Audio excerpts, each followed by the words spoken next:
Warahmatullahi wabarakatuh. Assalamualaikum warahmatullahi wabarakatuh. Alhamdulillah wassalatu wassalamu ala Rasulillah wa ala alihi wa sahbihi wa mawalah. Asyhadu an la ilaha illallah wahdahu la syarikalah wa asyhadu anna Muhammadan abduhu wa rasuluh la nabiyya ba'dah. Allahumma fassalli ala hadan nabiyil karim Sayyidina wa maulana Muhammadin wa ala alihi wa sahbihi wa man tabi'ahum bi ihsanin ila yaumiddin. Amma ba'du. Alhamdulillah, segala puja dan puji milik Allah.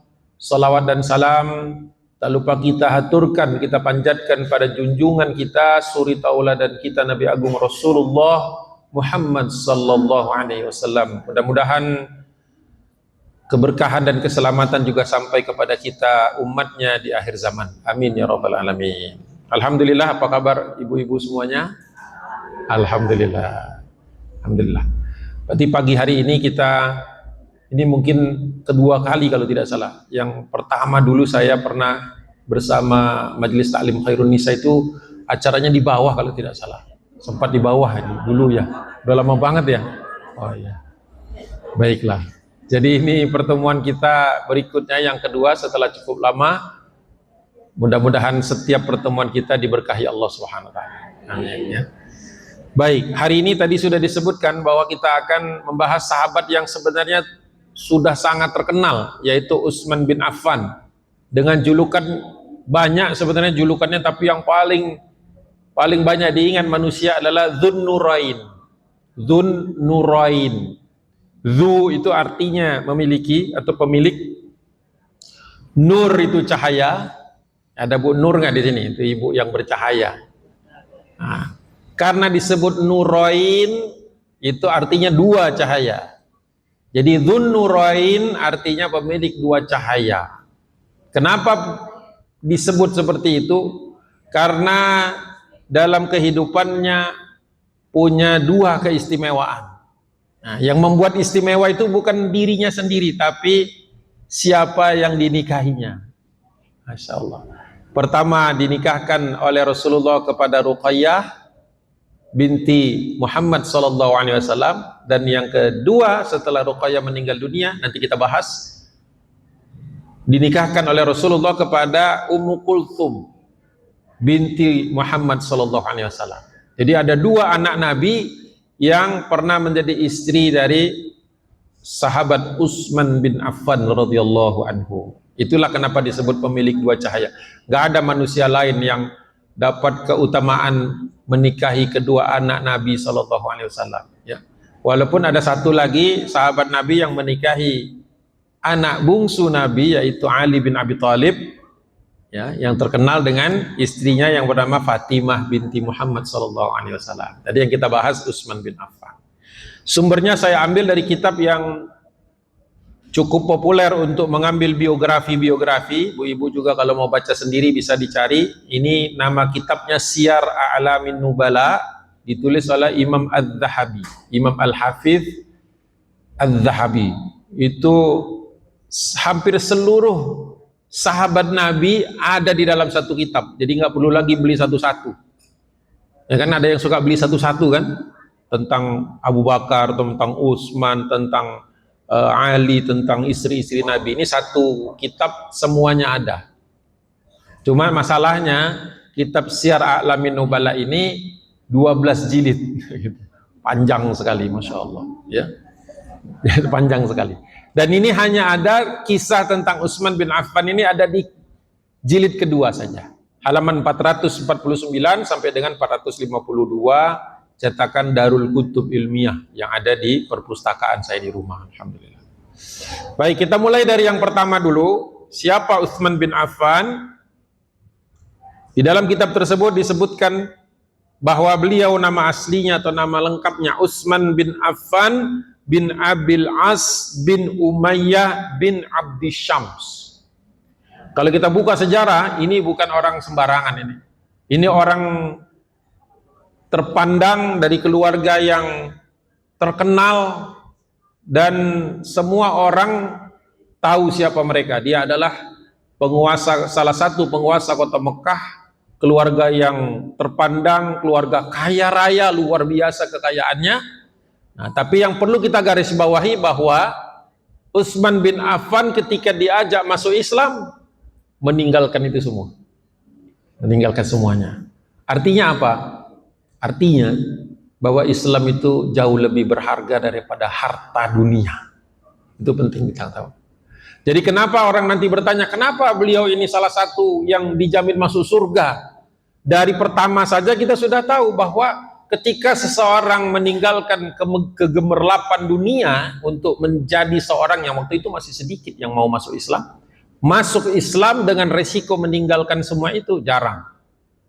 Banyak di antara kita kan lebih takut kehilangan dunia daripada kehilangan akhirat.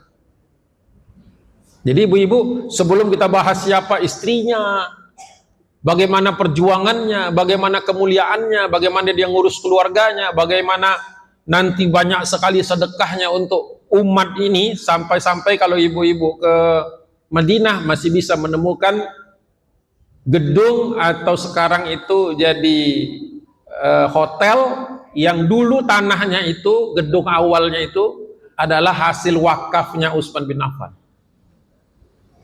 Ya, udah berapa ratus tahun itu, 1400 tahun masih berdiri. Itulah kalau orang itu sudah meninggalkan dunia, tidak terikat dengan dunia, tapi justru senang dengan akhirat, akhirnya dunia dapat, akhirat dapat. Nah, ini poin pertama penting, terutama untuk anak dan cucu, pembekalan. Kan kita semua di sini, kalau saya lihat sekilas ya, usianya ini sudah usia maghrib. Termasuk saya, walaupun kelihatannya belum, kayaknya kelihatan masih asar gitu ya, tapi sebenarnya sudah maghrib juga. Ya sudah maghrib juga, maghrib nempel isya sebenarnya. Nah, artinya apa? Kita duduk di sini bukan untuk diri kita lagi sebenarnya. Kita duduk di sini untuk anak, untuk cucu. Ya, kenapa? Karena kita ingin meninggalkan satu legasi yang nantinya mendapatkan keridhaan Allah Subhanahu. Itu saja, nggak ada yang dicari-cari lagi. Apa kita masih cari-cari dunia? Enggak rasanya. Sehat aja, bangun pagi sehat aja rasanya sudah nikmat, betul. Apalagi bisa berangkat ke sini, datang ke sini. Bahkan tadi ada panitia yang katanya agak sakit, tapi memaksakan datang juga, Masya Allah. Berkah dari pengajian. Ya. Nah, itu yang pertama. Yang kedua disebutkan rawa anin Nabi sallallahu alaihi wasallam wa anis syaikhain. Rawi orangnya, rawa itu meriwayatkan. Meriwayatkan itu dia berarti bisa menghafal ucapan Rasulullah. Kita nyebutnya ahli hadis. Nah, di dalam kitab disebutnya rawi orangnya. Aktivitasnya rawa, ya, meriwayatkan. Artinya bukan orang sembarangan. Dia masuk Islam bukan cuma sekedar ikut-ikutan, masuk Islamnya bukan di pinggir-pinggir saja, tapi betul-betul bisa mengingat ketika ketemu Nabi itu mengingat perkataan Rasulullah dan bisa mengulangnya lagi sehingga dia menjadi satu ilmu pengetahuan yang kita kenal sebagai hadis. Nah, ibu-ibu di sini kan menghafal itu sedikit-sedikit, mungkin ada perkataan Rasul, ayat Quran, ya, kalam Allah yang kita ingat, itu bagus sekali.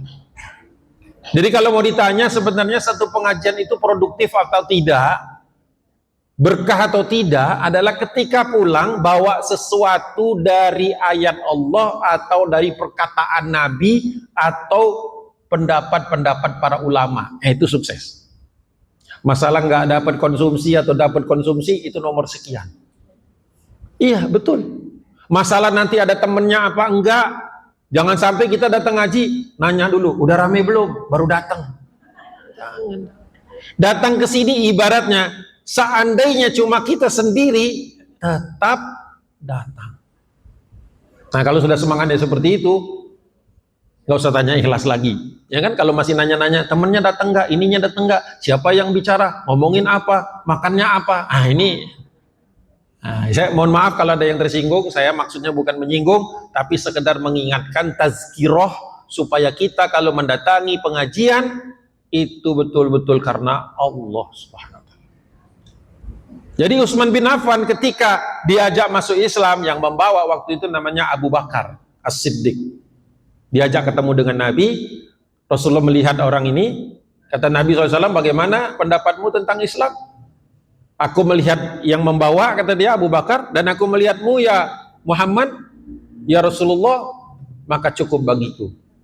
Nah itulah kadang-kadang orang masuk Islam itu melihat siapa yang ngajak. Nah kita semua pasti ada yang ngajak kan pengajian ini kan awalnya. Nah itu yang ngajak itu dapat pahala, di samping pahala sendiri, dapat pahala dari yang diajak. Jadi ibu-ibu jangan, kalau mau nambah pahala gimana caranya? Ngajak.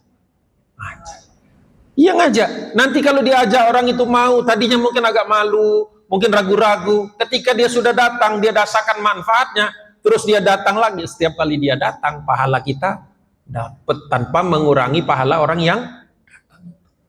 Makanya pengajian yang benar-benar berkah itu nambah terus orang. Kenapa? Karena semangatnya adalah semangat belajar. Ya. Jangan semangatnya, mohon maaf misalnya, hanya sekedar ngumpul. Semangatnya harus semangat belajar. Sebagaimana Utsman bin Affan di tengah perdagangannya, di tengah hiruk pikuk rumah tangganya, di tengah tantangan dakwah, dia masih bisa sedekah, masih bisa belajar, masih bisa menyampaikan hadis Nabi, sampai-sampai orang menyebut Utsman bin Affan seperti orang yang tidak pernah meninggalkan majelis-majelisnya Rasulullah SAW.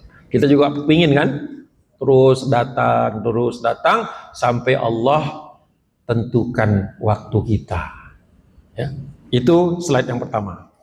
Slide yang kedua, wah langsung apa ini, divorce, langsung perceraian. Tapi perceraian siapa? Bukan perceraian Utsman. Kita lihat. Ditulis oleh para ulama, khususnya yang dirangkum oleh Imam Az-Zahabi di dalam kitabnya tadi Siyar A'lamin Nubalah. Fa'azdadu Abu Lahabin wa Ummu Jamilin daghinatan ala Rasulillah sallallahu alaihi wasallam. Jadi dikatakan yang disebut dengan azdad itu artinya dia punya kedengkian. Siapa yang punya kedengkian? Orang namanya Abu Lahab. Abu Lahab itu aslinya Abdul Uzza bin Abdul Muthalib, berarti dia itu aslinya pamannya Rasulullah. Karena Abdul Muthalib itu kan kakeknya Nabi. Yang kan kalau anaknya kakek itu berarti paman. Jadi ada dari keluarga Nabi yang tidak suka dengan Rasulullah, terutama setelah Rasulullah mulai mendakwahkan Islam. Bahkan bukan hanya dia sendiri, dia dan istrinya. Nama istrinya namanya cakep, namanya Ummu Jamil. Jamil itu kan cantik. Ummu Jamil itu nama aslinya Arwa bin Harb. Tapi dua orang ini, suami istri ini, ya kompak dalam kebatilan. Na'udzubillah, kompak dalam keburukan. Tinggalnya nggak main-main. Kalau sekarang semua kita pasti mau punya rumah seperti rumahnya Abu Lahab dan Abu Lahab dan Ummu Jamil, karena rumahnya itu belakang-belakangan dengan rumahnya Nabi Sallallahu Alaihi Wasallam di Mekah. Bayangin tuh tetangga Nabi. Kita di sini mungkin punya rumah bagus-bagus, tempatnya keren-keren, tapi tidak sekeren rumah yang nempel rumah Nabi di zaman dulu di Mekah. Tapi kerjaannya setiap sore adalah membuang sampah ke tetangganya. Makanya setiap pagi Rasulullah dan Bunda Khadijah, karena di situ di Mekah Rasulullah tinggal sama Bunda Khadijah, belum ada istri yang lain. Itu setiap pagi bersihin sampah yang dibuang sama tetangga. Tetangganya adalah Abu Lahab dan Ummu Jamil. Nah ini profil orangnya. Saking dekatnya, sebelum Rasulullah diangkat sebagai Nabi, sebelum diangkat sebagai Rasul, dan sebelum Jibril alaihissalam turun membawa wahyu, itu awalnya hubungannya dekat. Hubungannya dekat dan sama-sama menjodohkan anaknya. Ya, jadi anak Rasulullah itu ada yang dinikahkan kepada anaknya Abu Lahab. Nah, tapi setelah Rasulullah kemudian mulai berdakwah, muncul rasa tidak suka. Ya. Bahkan disebutkan di situ doghithan, rasa tidak sukanya itu sampai ke ubun-ubun. Jadi orang yang benar-benar kalau kita mungkin menyebutnya itu orang yang syirik gitu, bukan yang syirik ya. Itu syirik itu lain, yang syirik gitu, yang apapun yang kita kerjakan dia nggak suka. Ya. Kita pendiam dia bilang nggak komunikatif. Kita banyak bicara dia katakan kebanyakan ngomong. Ya. Rumahnya sederhana dikatakan miskin. Nanti kita tampilkan sesuatu dia kasih sombong. Itu ada tipikal manusia begitu kan? Ya. Insya Allah tidak ada di pengajian-pengajian ini, tentu saja. Insya Allah nggak ada. Tapi itulah yang terjadi. Apa yang menyebabkan seperti itu? Karena Rasulullah SAW mendakwakan Islam. Jadi ternyata kalau kita mengajak orang pada kebaikan, tidak semuanya mau. Ada saja orang-orang yang tidak suka. Nah itulah salah satu resiko kita hidup mulia sebagai muslimah, ya, sebagai muslim dan muslimah, bahwa terkadang kita sudah baik, tapi orang lain tetap melihatnya negatif. Apa boleh buat kalau seperti itu? Tidak bisa kita mempengaruhi orang lain kecuali dia mau memperbaiki dirinya sendiri. Apa yang dilakukan oleh Abu Lahab, ibu-ibu?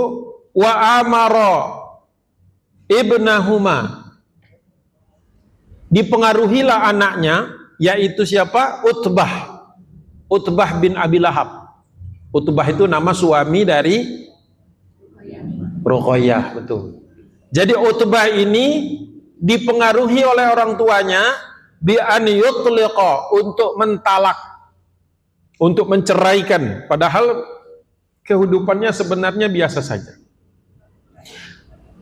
Jadi dipengaruhi oleh kedua orang tuanya untuk menceraikan anaknya, yaitu zaujatuhu Ruqayyah binta Rasulillah sallallahu alaihi wasallam.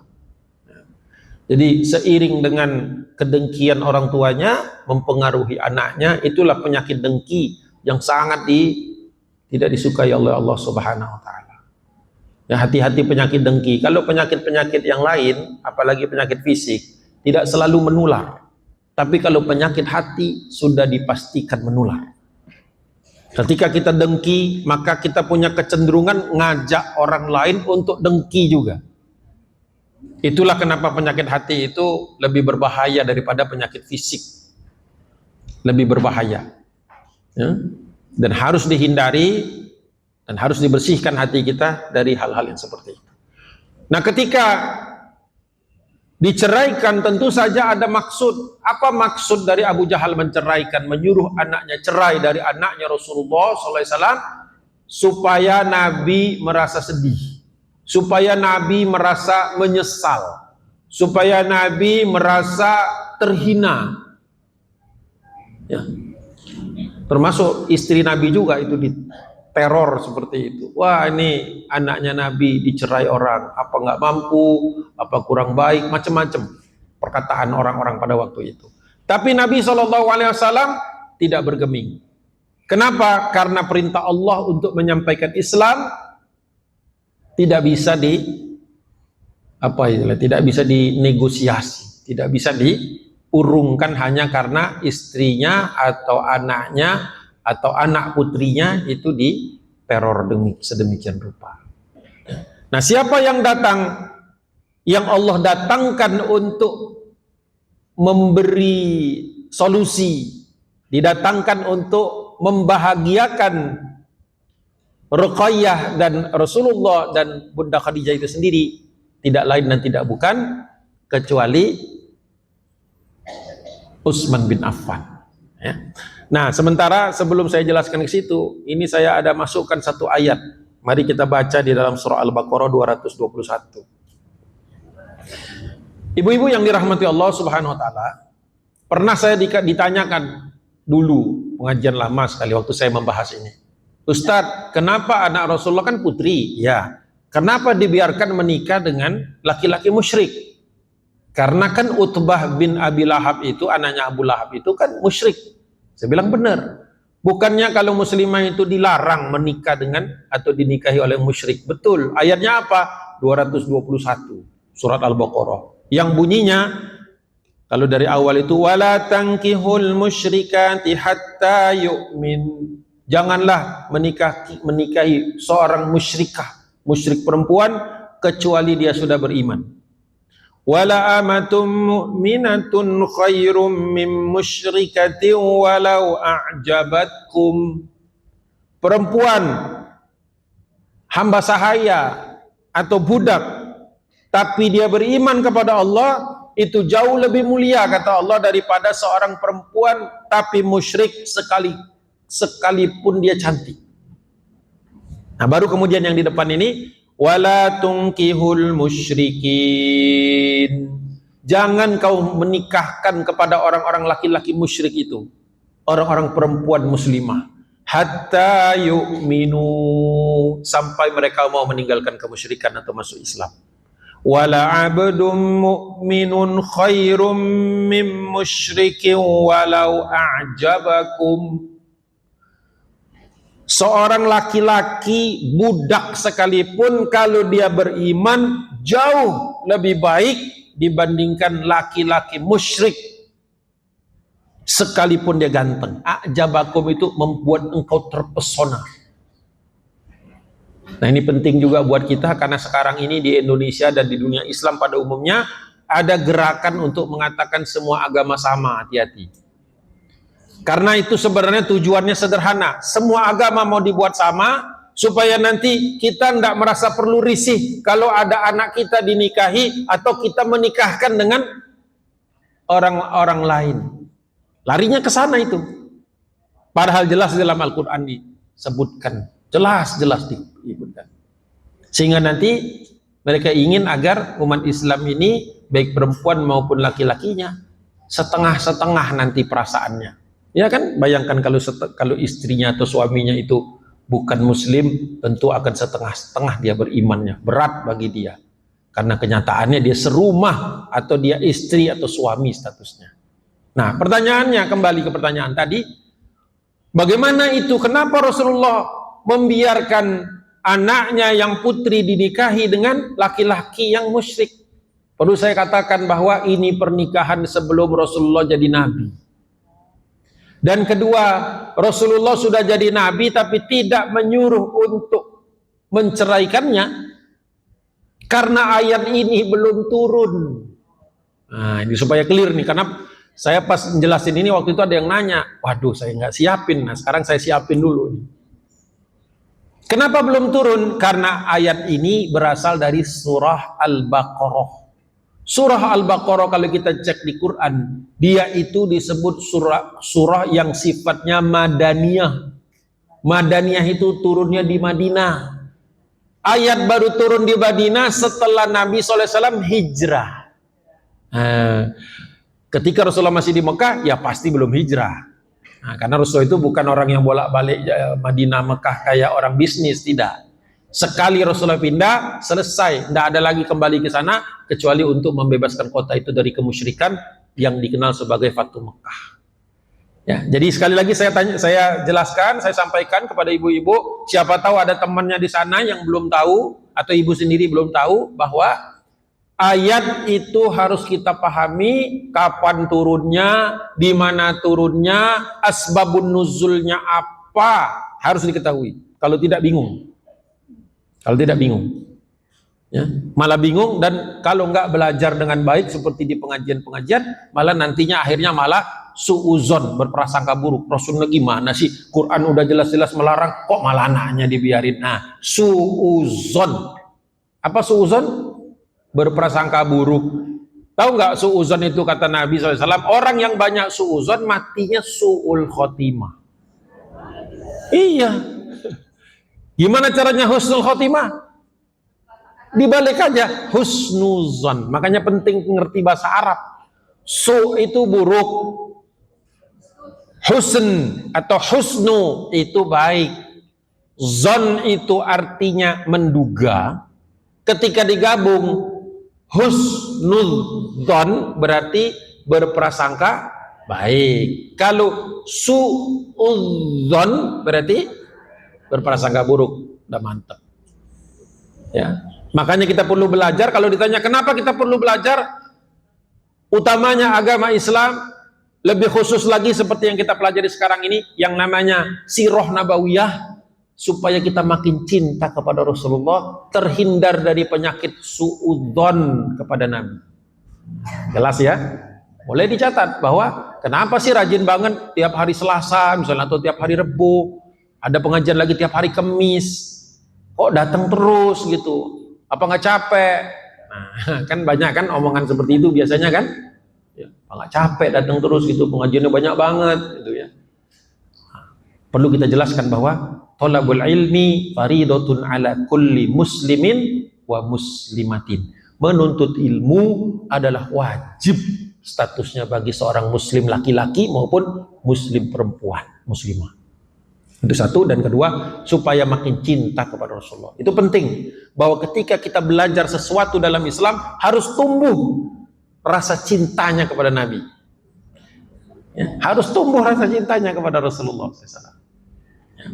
Kadang-kadang saya itu kalau walaupun sudah beberapa kali menjelaskan satu topik, tapi kalau menjelaskannya lagi ada rasa-rasa mau nangis. Ada rasa-rasa menangis, ya Allah ya, alhamdulillah kita itu bisa mengenal Nabi kita. Coba banyak orang nggak kenal dengan Nabi. Kalau kenal itu kan lain perasaannya kan.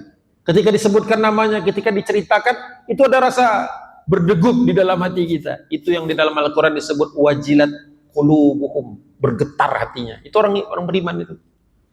Jadi kalau lagi belajar tiba-tiba hati ini kayak lembut gitu, kayak lembut, terus ada kayak cek gitu, ketahuilah Allah lagi nambah iman kita itu. Makanya pentingnya kalau ngaji mendengar. Kalau nggak mendengar gimana mau berdegup? Berdegup itu bahasa Palembang sebenarnya.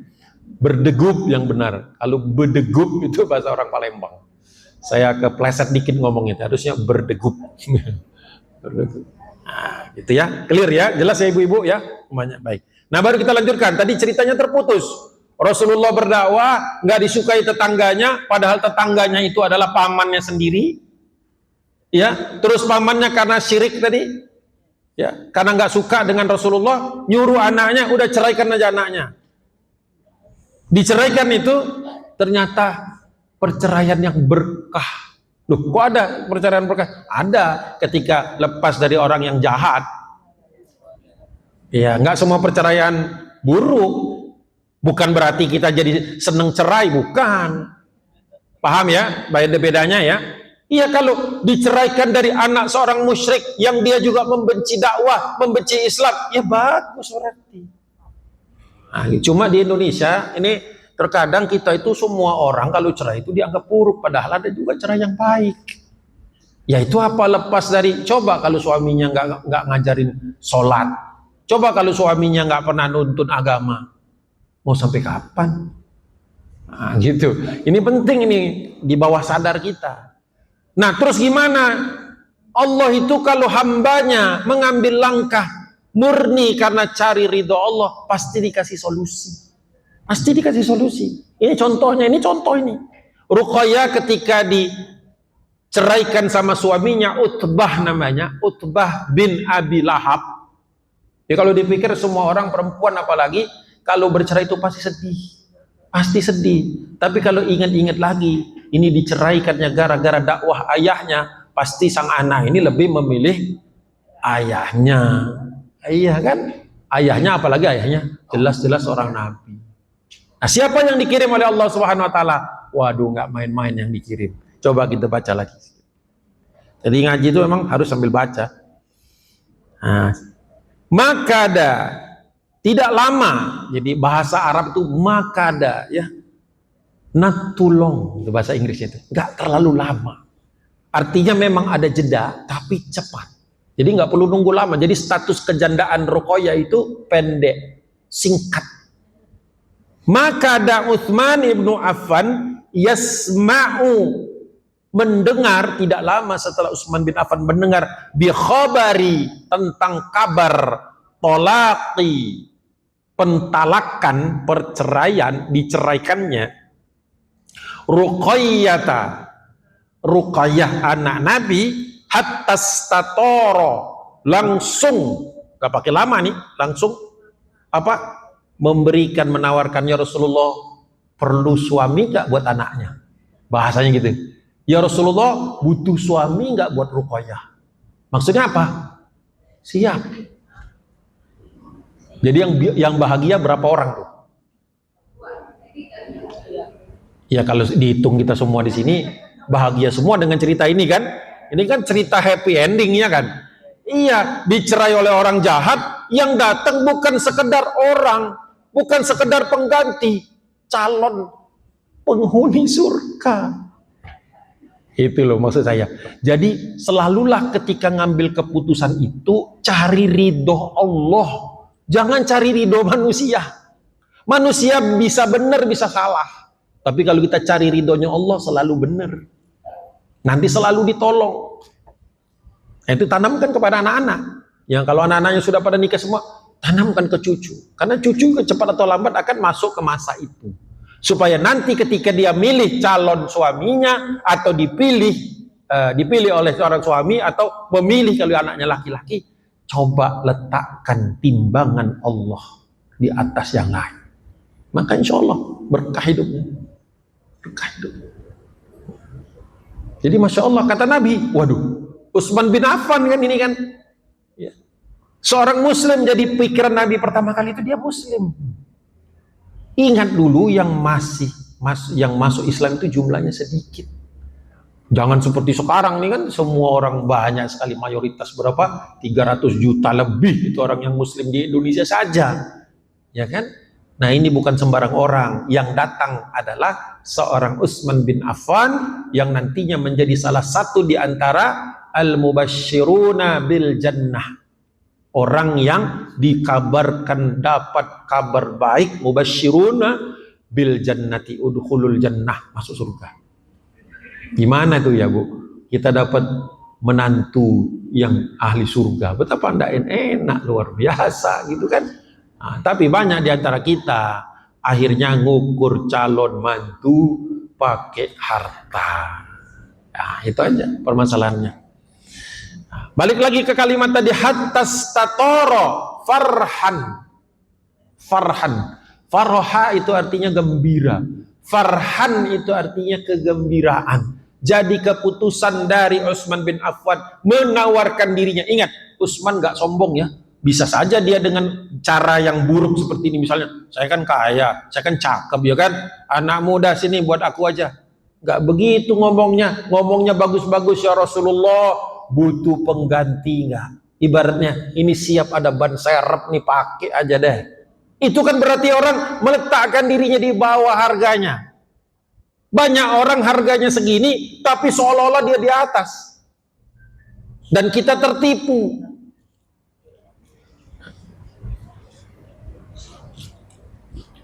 Jadi rata-rata orang baik itu tidak pernah sombong biasanya. Kunci pertama orang baik itu tidak pernah sombong, karena yang dia tahu hakikat hidup. Yang mau disombongin apa? Harta dari Allah, hidup dari Allah, nafas dari Allah, bentuk tubuh sudah dicetak sama Allah Subhanahu wa taala di Lauhul Mahfuz sebelum ditiupkan ke rahim ibunya. Makanya kalau orang menghina bentuk, itu menghina Allah. Misalnya dihina, kamu kok hitam, kamu kok pesek. Ini cetakan Allah. Iya, kalau saya boleh milih, ya kan, sebelum lahir saya pilih hidung begini, mata begini, dagu begini. Bisa nggak milih-milih? Nggak bisa. Artinya cetakan ini cetakan Allah. Boleh nggak kita menghina Allah? Nah, boleh, tapi sering kita menghina melalui hinaan kepada orang. Mudah-mudahan setelah pengajian ini berhenti kita menghina orang berdasarkan fisik. Berhenti. Ya, berhenti. Kadang-kadang nggak menghina sih, cuman wajahnya itu loh. Menghina sih enggak, cuman tatapannya itu loh. Ya kan? Gitu. Nah, itu hati-hati ya. Ini penyakit semua, Tidak salahnya kita angkat, bukan nuduh siapa-siapa. Makanya saya kalau lagi contoh-contoh jelek nggak ngelihat orang, lihat ke atas. Soalnya kalau ngelihat orang, kok Ustadz setiap kali contoh bagus ngelihat sana, setiap kali contoh jelek ngelihat saya. Saya juga takut gitu yang begitu-begitu. Jadi makanya saya lihat langit-langit kalau lagi contoh yang jelek-jelek. Supaya nggak ada yang tersinggung, Bu. Karena manusia ini kan hatinya itu halus banget. Nah, gitu. Jadi pahami bahwa Utsman bin Affan sekalipun mungkin dia ada kemuliaan, dia bilang boleh nggak saya gantiin atau perlu nggak gantiin, ada yang ganti. Kalau nggak perlu ya nggak usah. Kalau ada calon lain ya monggo silakan gitu. Hebat orang seperti itu. Ya, kalau sudah posesif hati-hati. Ya, sudah posesif, tahu posesif. Pokoknya ini saya lah yang paling pas gitu kan. Rugi kalau kamu milih yang lain ada saya. Nah itu penyakit. Itu penyakit. Manusia kalau sudah seperti itu tidak ada obatnya. Ada obatnya. Obat sombong itu cuma satu, liang lahat. Obat sombong cuma satu, liang lahat aja. Kalau lain-lain itu tidak bisa. Nah itulah kisah. Jadi dari pertama saja ketika ditugaskan Ustadz, bisa nggak ngisi tentang Utsman bin Affan, saya langsung deg-degan. Kenapa? Ini orang mulia banget. Kadang-kadang saya tuh merasa tidak pantas juga menceritakan orang bagus gitu kan. Itu mana gitu menceritakan orang bagus, mau disusun-susun kata-kata nggak akan ada yang tepat. Terus misalnya kalau saya merasa bagaimana kok rasanya nggak pantas gitu kan, ya cuma karena beliau harus disampaikan dan ini tugas yang sudah saya sampaikan. Begitu. Nah berikutnya, nah, ini menarik berikutnya ini juga. Wabadaro tidak lama atau cepat juga itu maksudnya. Badaro lebih cepat daripada makada. Jadi lebih cepat lagi. Jadi setelah ini menunjukkan bahwa Rasulullah bahagia gitu. Rasulullah mungkin mau bilang gitu ya, cuma gak enak ya kan nawarin ke orang lain janda gitu loh. Anaknya tuh statusnya kan sudah janda. Ada rasa ndak enak nawarkannya. Tapi ketika orang itu memberikan semacam pilihan, waduh Rasulullah bahagia sekali. Nah itulah yang namanya klik antara seorang ayah dengan menantu atau seorang anak dengan mertua. Yang kalau di Indonesia ceritanya jelek-jelek terus. Iya kan? Pokoknya kalau ketemu mertua tuh rasanya nggak enak. Iya kan? Kita juga jadi orang tua untuk seorang anak gitu kan jadi berat. Coba lihat nih hubungan antara Rasulullah dengan Utsman bin Affan. Jadikan semacam contoh, semacam model. Wabadaro fa khatabaha. Langsung kata Nabi, ada nggak usah pakai lama kata Rasulullah. Langsung khitab saja. Langsung saja di khitbah. Ya, bukan tunangan. Bukan pacaran. Bukan nyocok-nyocokin dulu. Enggak, Rasulullah apa? Dia bersedia, Rasulullah sudah pas. Ruqayyah juga ditanya, oke. Langsung khitbah. Dalam Islam itu. Khitbah itu yang paling penting. Kalau cuma sekedar datang, permisi om, permisi pak, ya boleh ketemu anaknya, suruh pulang aja. Apa ini? Kalau datang pak, saya mau khitbah anaknya. Loh, wah ini serius ini, serius. Baru kita ngobrol. Kalau cuma shopping saja, ke mall, suruh ke mall. Kalau mau shopping. Kalau ke rumah, serius. Ah itu contoh dari siapa? Dari Rasulullah Sallallahu Alaihi Wasallam.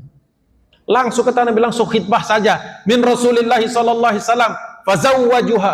Langsung saja jadi istri, beres kata Nabi. Kenapa? Sekaligus Rasulullah ingin juga mungkin menyampaikan pesan kepada dunia waktu itu di Mekah pada waktu itu. Orang meninggalkan seorang muslimah akan datang muslim yang baik. Orang bermusuhan dengan Islam, Islam punya Allah Subhanahu Wa Taala. Nggak aman. Apa kita dikucilkan jadi takut? Enggak. Apakah kita dimusuhi jadi mundur? Enggak. Karena apa? Kita punya Allah Subhanahu Wa Taala. Allah akan mencukupi, hasbunallah wa ni'mal wakil. Jadi kalau kita punya masalah-masalah yang kita nggak cari-cari masalahnya, tenang. Orang mungkin punya backingan tentara, mungkin punya backingan polisi, mungkin pernah punya backingan hakim, punya macam-macam, terserah. Kita punya backingan Allah Subhanahu Wa Taala. La haula wala quwata illa billah. Nggak ada kekuatan satupun di dunia ini melebihi dari Allah Subhanahu Wa Taala. Itu harus ditanamkan kepada anak-anak kita, kepada cucu-cucu kita, supaya mereka ketika hidup mulai perjalanan hidupnya dalam rumah tangga, dia punya pegangan yang kuat. Masalah ujian pasti ada. Fazawwajuha Rasulullah SAW minhu. Langsung saja dijadikan suami, dinikahkan katanya sini. Masya Allah itu pernikahan. Saya tidak kebayang itu pegang tangan Rasul gitu kan. Iya kan, ijab kabulnya dengan Rasulullah menikahkan Ruqayyah. Kayak gimana pegang tangan Nabi? Dapat baunya aja senang.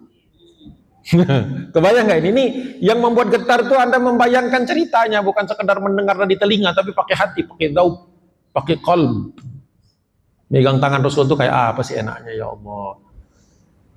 Sekedar megang saja, makanya dulu banyak sahabat Nabi kalau ketemu Rasulullah itu, waduh, dapat baunya aja enak udah.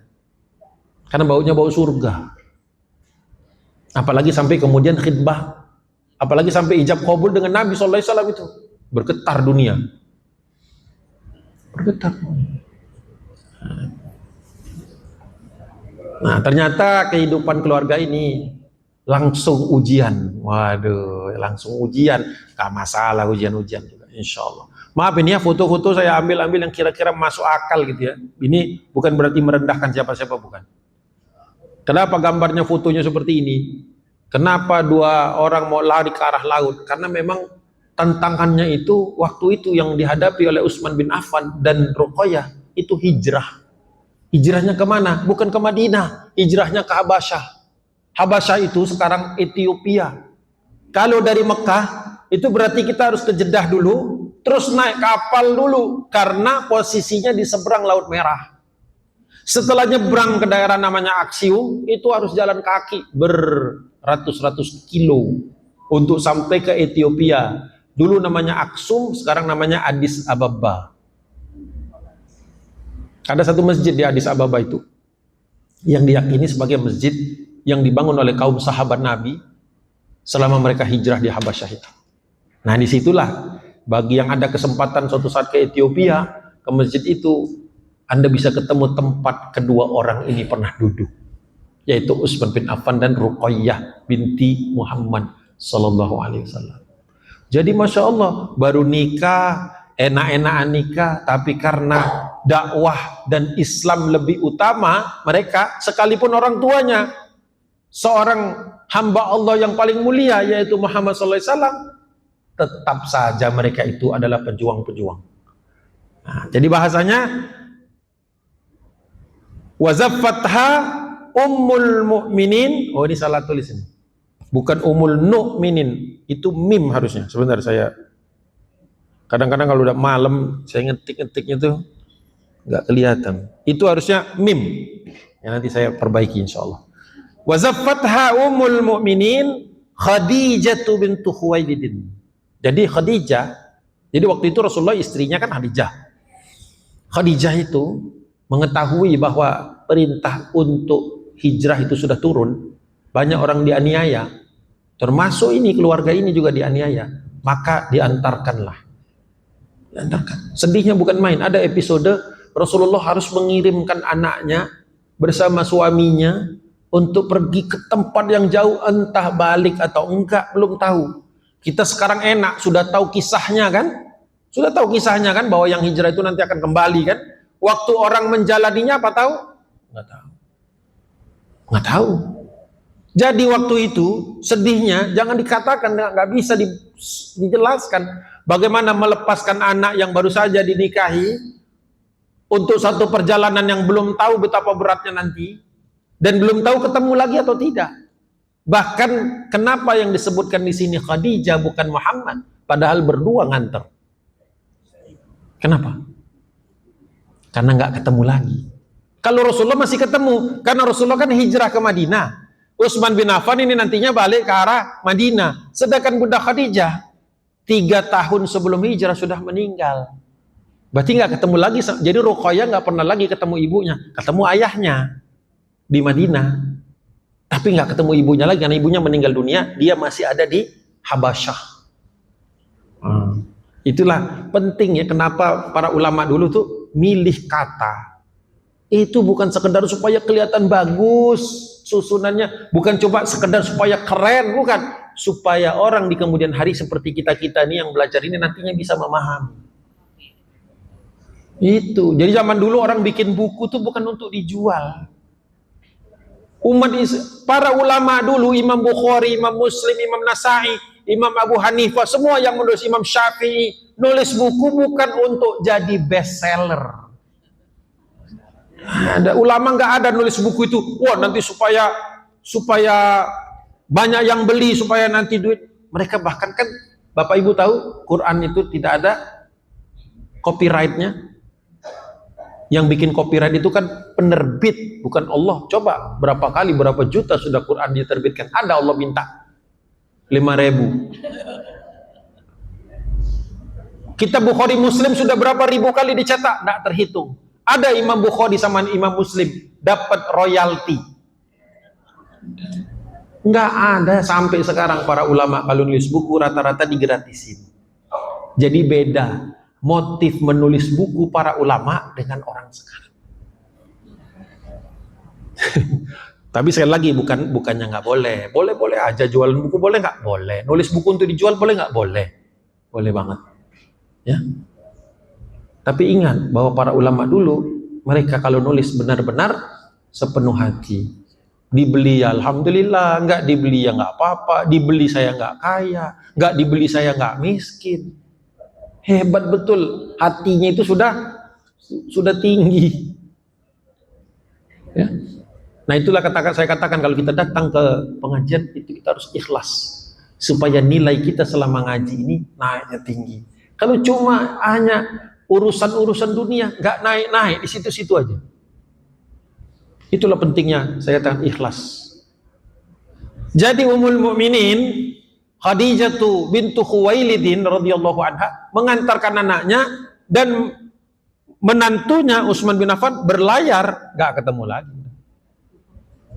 Jadi kalau mau ditanya Ruqayyah itu ya sudah diceraikan sama Utbah, dinikahi sama Utsman, nggak lama kemudian hijrah. Berat hidupnya.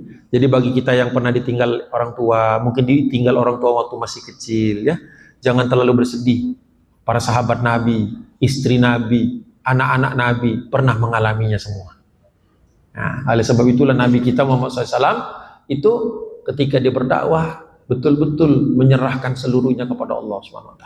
Kalau dipikir-pikir berat. Seberat datang ke pengajian-pengajian di pagi hari kan berat. Iya berat itu. Apalagi jam 8, Masya Allah. Ada tempat pengajian Ustadz, kalau jam 8 belum ada ibu-ibunya. Ya nggak apa-apa, saya bilang 5 orang kita maju. Karena saya kalau sudah jam 9 nanti sampai jam 11 misalnya kayak gitu, saya nggak bisa jalan lagi ada kajian zuhur. Mohon maaf. Jadi begitu. Jadi nggak apa-apa Bu. Jadi kita ngaji bukan banyak-banyakan. Ya yang bisa datang jam 8 bagus, yang bisa datang setengah 9 bagus. Mau datang pas penutupan boleh. Masalah. Mudah-mudahan berkahnya cukup insyaallah. Baik, lanjut. Masya Allah. Berikutnya, ya. Fahajara Ruqayyata ilal Habasyah. Nah, hijrah berangkat ke Habasyah. Ruqayyah itu. Bayangkan pada waktu itu dia berangkat, ikut suaminya, baru kenal suaminya.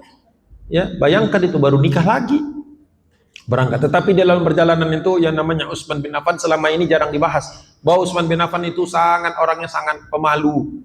Laki-laki tapi pemalu. Dari mana kita tahu kalau dia pemalu? Sekali waktu Aisyah pernah datang kepada Nabi SAW. Ya, di situ ada beberapa sahabatnya. Rasulullah betisnya agak kelihatan karena habis duduk gitu kan. Betis masih kelihatan. Lutut tutup karena ini aurat laki-laki. Setelah itu datanglah Utsman bin Affan ke sana. Masuk ke dalam majelis itu. Sama Nabi SAW diturunkan sampai ke mata kaki. Kata Aisyah, ya Rasulullah, tadi saya lihat engkau santai aja itu betis kelihatan. Begitu Utsman bin Affan masuk ke dalam majelis itu, kenapa kau tarik sampai ke mata kaki? Apa jawaban Nabi? Wahai Aisyah, ketahuilah bahwa malaikat itu kalau mau ketemu saya terus dilihatnya ada Utsman bin Affan, malu mereka. Nunggu dulu Utsman pergi baru masuk. Kalau malaikatnya Allah saja malu sama Utsman, apalagi saya. Tidak ada manusia yang dapat pujian dari nabinya itu seperti itu. Pemalu itu artinya orangnya sangat santun. Kalau bicara tidak tinggi, padahal dia kaya raya. Biasanya kan orang itu kalau makin kaya makin tinggi ngomongnya kan. Ini enggak. Berarti orang kaya Muslim ngomongnya tinggi, sombong, berarti belum mengerti Utsman. Belum tahu Utsman berarti bin Affan. Jadi ketika Ruqayyah berangkat ke sana, kalau ada makanan kurang, yang didulukan istrinya sama dia. Punya kain Dingin, Anda perlu tahu di Ethiopia itu dingin. Walaupun di Afrika, tapi dia pegunungan, dingin jadi. Selimut cuma satu. Pernah satu malam dikasihkan kepada Ruqayyah supaya Ruqayyahnya nggak menggigil, tapi suaminya yang menggigil. Ya begitulah, luar biasa. Ya. Makanya saya cari yang gambar apa di internet, saya cari-cari mana gambar yang kira-kira tidak vulgar, ya kan, kelihatannya muslim, karena banyak juga yang foto-foto tapi wah ini non muslim kelihatan gitu kan. Nah, yang kira-kira menggambarkan betapa seorang suami itu dia harus menjadi pakaian bagi istrinya. Hunna libasul lakum wa antum libasul lahunna, dalam Al-Quran. Para istri itu adalah selimut bagi kalian, dan kalian laki-laki adalah selimut bagi mereka.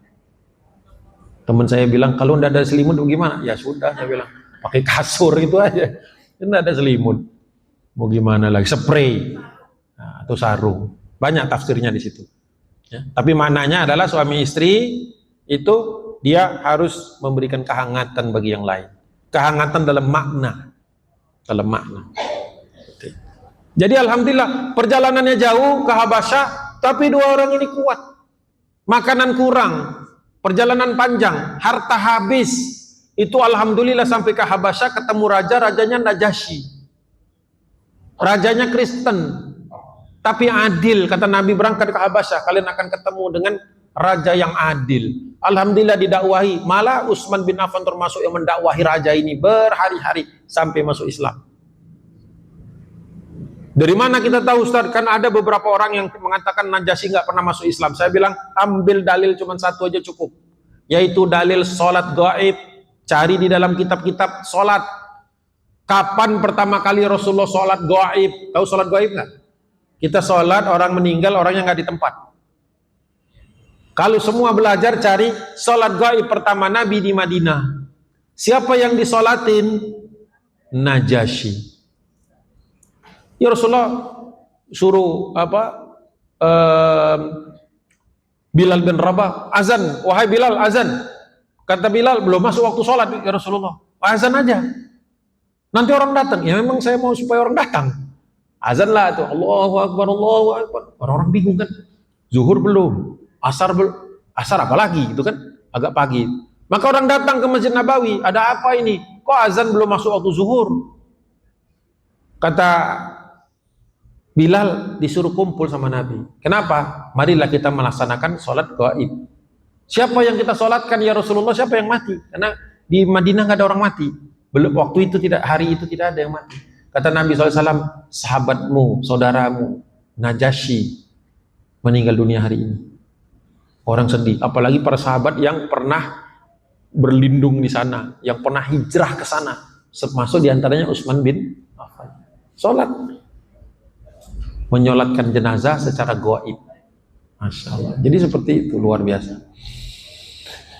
Kemudian istrinya jatuh sakit. Nah, ini ya peristiwa sedih berikutnya. Jadi Allah Subhanahu wa taala selalu pasti kasih ujian kepada kita. Bapak dan ibu-ibu yang dirahmati Allah, pasti diuji kita.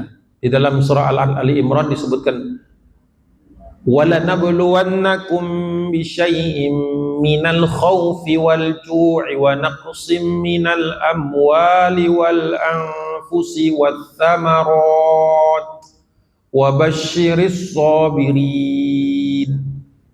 Itu ayat yang harus dipegang kalau kita lagi banyak masalah, lagi diuji. وَلَنَبْلُوَنَّكُمْ بِشَيْءٍ مِّنَ الْخَوْفِ. Sebentar saya cari, saya juga tidak hafal ayatnya nomor berapa. Sebentar.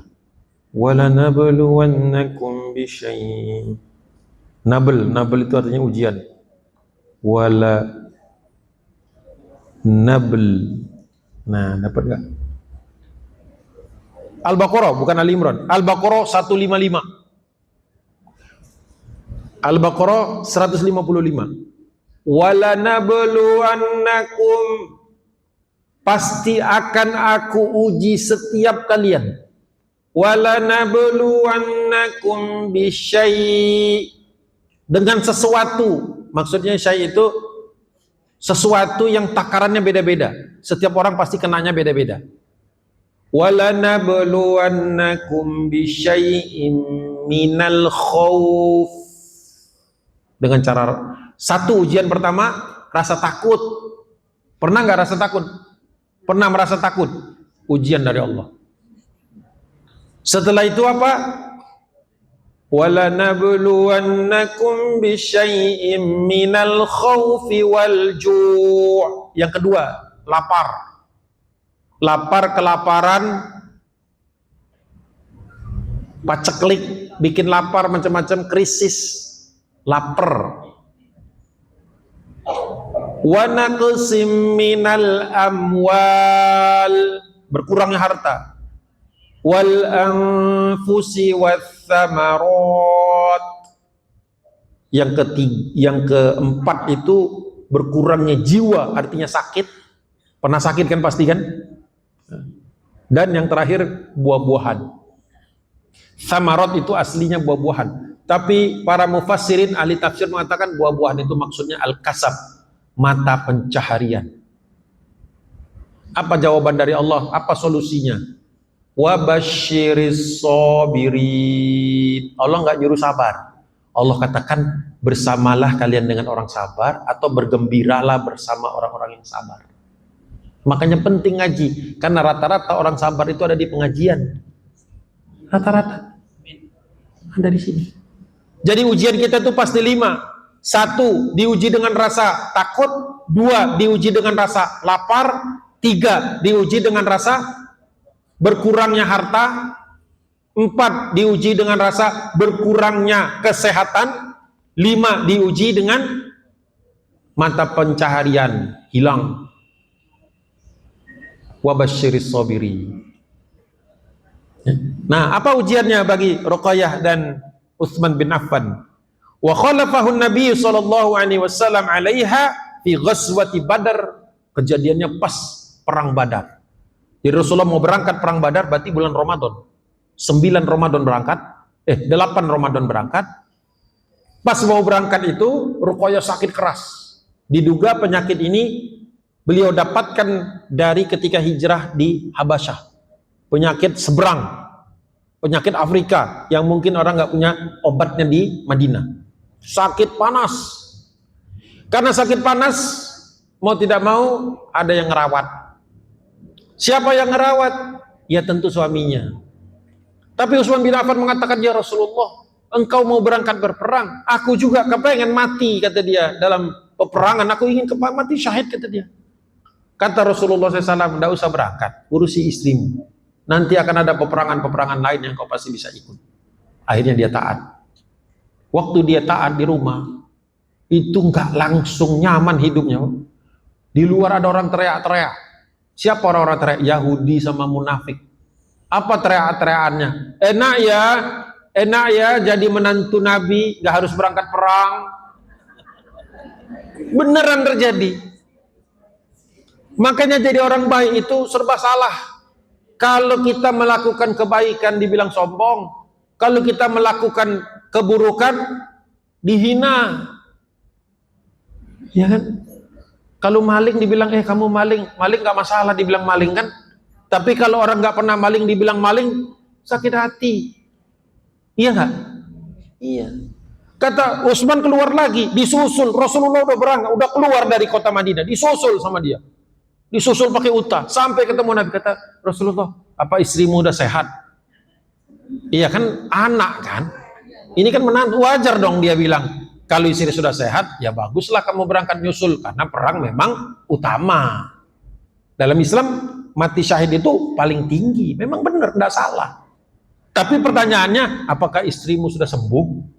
Apa jawaban Utsman? Belum ya Rasulullah. Lah, kenapa kau kesini? Bukankah aku perintahkan engkau untuk merawatnya? Tapi tetangga bilang, enak ya jadi menantu Nabi, tidak harus berangkat perang. Dia sakit hatilah dia.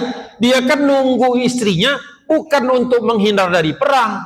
Toh awalnya dia kepengen berangkat. Yang nyuruh tidak berangkat itu bukan hanya mertuanya, tapi nabinya. Kata Nabi SAW, tidak usah hiraukan. Tidak usah hiraukan orang-orang itu. Pernah dengar cerita suami istri yang punya keledai? Yang belum banyak kayaknya. Kita cerita sedikit aja. Ada suami istri bawa keledai. Iya.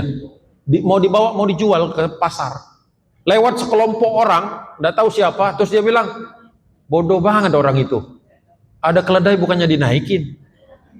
Akhirnya kedengeran kan suami istri itu, ayolah kita naikin aja. Dinaikin berdua, enak juga naik keledai kan, tinggal dijual nanti. Lewat kumpulan orang lain. Orang itu bilang, ini kok nggak punya peri kebinatangan? Binatang dinaikin berdua gitu ya, ya satu aja lah yang naik. Akhirnya suaminya bilang, udahlah dek, aku aja yang turun, ya kan, biar kau di atas. Wajar nggak? Wajar dong suami yang turun, istri di atas. Jalan, ketemu rombongan lain. Apa omongan itu kata dia? Itulah suami yang dijajah sama istri. Istri yang denger itu kan kasihan, istri kan sayang sama suaminya. Mas, kamu yang naik mas, biar aku yang di bawah. Iya kan? Kasihan kau nanti dibilang terjajah. Lewat kelompok yang keempat, orang kelompok berempat. Nah ini sudah akhir dunia, akhir zaman ini. Istri nonton keledai ada suaminya, udah akhir zaman kata orang-orang. Akhirnya tuh orang akhirnya turun dua-duanya bu. Berarti sama dong di awal tadi. Itulah kalau kita dengerin orang, tidak ada habisnya. Yang penting yang kita kerjakan itu benar, tidak menyalahi syariat, tidak menyalahi Islam. Yang tahu konteksnya hanya kita. Makanya kita sebagai muslim muslimah jangan suuzon lihat orang. Kembali lagi ke suuzon tadi kan. Jadi kalau ada orang nggak bawa naik unta, nggak bawa kudanya, nggak dinaikin kudanya, sudah bilang aja, oh mungkin mau dijual kali, biar nggak sakit. Bener kan? Husnuzon. Jadi kata Nabi SAW kepada Utsman bin Affan, balik kamu ke sana. Jangan dengarkan, orang munafik itu selalu punya omongan. Ya nggak? Orang munafik itu selalu punya, orang yang namanya dengki hati pasti punya cara untuk ngomong sembarangan. Orang Yahudi, engkau tahulah Yahudi di dalam Al-Quran pun, di dalam surat Al-Fatihah pun disebutkan kan, orang-orang yang dimurkai Allah. Udahlah, pulang. Akhirnya dengan berang hati, Utsman balik lagi. Makanya Utsman bin Affan tidak tercatat di dalam orang yang berangkat perang Badar. Kenapa? Karena taat kepada nabinya, ngurus istrinya yang sakit. Begitu. Masya Allah ya. Jadi beliau disuruh tinggal oleh Nabi fi ghazwati Badrin liyadawiha fi mardiha. Disuruh mengurusi sakit istrinya. Itulah penyebabnya kenapa Utsman bin Affan tidak tercatat di dalam Badar. Bukannya dia alfa, bukannya dia males, bukan apa-apa. Ya, sekiranya tidak dilarang oleh Nabi untuk berangkat, pasti dia sudah berangkat. Jadi begitu, alhamdulillah. Oke, kita lanjutkan. Setelah selesai perang Badar, Rasulullah pulang ke kota Madinah tadi. Ketika sampai di kota Madinah, dapat kabar bahwa Ruqayyah baru saja meninggal dunia. Ya, baru saja meninggal dunia. Jadi akhirnya apa? Ya akhirnya menguburkan, tinggal menguburkan saja. Alhamdulillah masih bisa dikuburkan. Dikuburkanlah di situ. Wa tuwfiyat ba'da badri bilailin. Jadi sehari setelah Rasulullah berangkat itu meninggal. Jadi tidak lama. Tapi Utsman bin Affan sudah tidak tahu Rasulullah di mana, dan Rasulullah punya kebiasaan tidak menjelaskan perginya kemana karena rahasia. Takut bocor ke tangan orang-orang musyrikin, takut bocor ke kalangan orang munafikin, takut bocor ke kalangan orang-orang Yahudi. Ada 3 musuh dulu. 1 di luar kota Madinah, 2 lagi di dalam kota Madinah. Orang munafik itu di kota Madinah, orang Yahudi di kota Madinah, orang musyrik di Mekah. Jadi ketika perang sedang berkecamuk itu, Allah tarik, kembalikan Ruqayyah ke tangan penciptanya, tarik nafasnya seperti itu ya. Wah sedihnya bukan main. Fadaraba lahu Nabi sallallahu alaihi wasallam. Akan tetapi Rasulullah karena tahu bahwa Utsman bin Affan ini aslinya mau berangkat, bukan orang malas, mau berangkat, bahkan 2 kali dia coba untuk berangkat tapi dilarang. Akhirnya dikasih bagian dia. Fadaraba lahu Nabi sallallahu alaihi wasallam bisahmihi, dikasih jatah kan perang Badar itu kan menang kaum muslimin sehingga dapat harta rampasan. Nah, harta rampasan itu dibagi kepada semua yang ikut berangkat. Yang nggak berangkat nggak dapat. Nah, tapi Utsman bin Affan kan nggak berangkat. Harusnya nggak dapat. Tapi kata Nabi, sebenarnya dia tinggal di rumah karena aku yang menugaskan. Maka yang ditugaskan Nabi diasumsikan sebenarnya kalau tidak ada tugas dia pasti berangkat. Maka dia dapat bagian.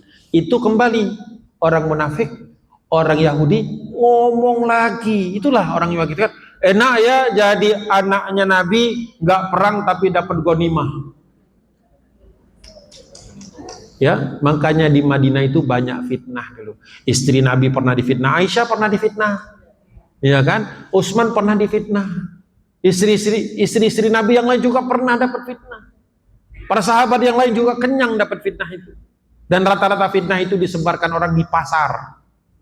Makanya dulu Nabi kan pernah dengar hadis kan? Ya. Iya.